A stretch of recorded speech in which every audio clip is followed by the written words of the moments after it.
LPU ప్లేస్మెంట్ల రికార్డులు సృష్టిస్తోంది. Final year student 2.5 కోట్ల ప్యాకేజ్ పొందుతున్నారు. 1700 మందికి పైగా ఎల్పియు స్టూడెంట్స్ 10 లక్షల నుంచి 2.5 కోట్ల ప్యాకేజెస్ పొందారు. విద్యా విప్లవం ప్రారంభమైంది లవ్లీ ప్రొఫెషనల్ యూనివర్సిటీలో.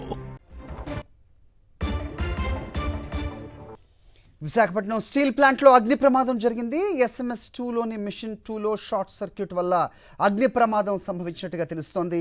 మంటలను అదుపు చేస్తున్నారు అగ్నిమాపక సిబ్బంది. ప్రస్తుతం అక్కడ పరిస్థితి ఏ రకంగా ఉందో పూర్తిగా తెలియాల్సింది. విజువల్స్లో కనిపిస్తున్న దాన్ని బట్టి అగ్ని కీలలు భారీగానే ఎగసి పడుతున్నాయి. సో ఈ అగ్ని ప్రమాదానికి షార్ట్ సర్క్యూటే కారణమనైతే ప్రాథమికంగా తెలుస్తోంది. బట్ ఇంకా లోతుగా విచారణ చేయాల్సిన అవసరం అయితే ఉంది. వాటర్ స్ప్రింక్లర్స్ గట్టిగానే పనిచేస్తున్న దృశ్యాలు మనకు కనిపిస్తున్నాయి. సో విశాఖపట్నం స్టీల్ ప్లాంట్లోని అగ్ని ప్రమాదం తాలూకు దృశ్యాలు మనం సాక్షి స్క్రీన్పై ఎక్స్క్లూజివ్గా చూస్తూ ఉన్నాం.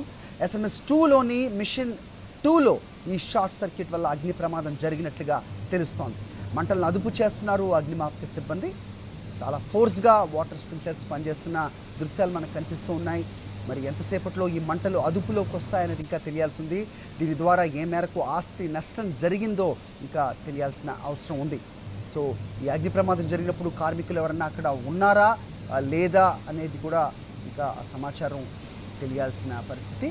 ప్రస్తుతం విశాఖపట్నంలోని విశాఖ స్టీల్ ప్లాంట్లో SMS 2లోని మిషన్ 2లో జరిగిన అగ్ని ప్రమాదం తాలూకు విజువల్స్ మనకి సాక్షి స్క్రీన్పై కనిపిస్తున్నాయి.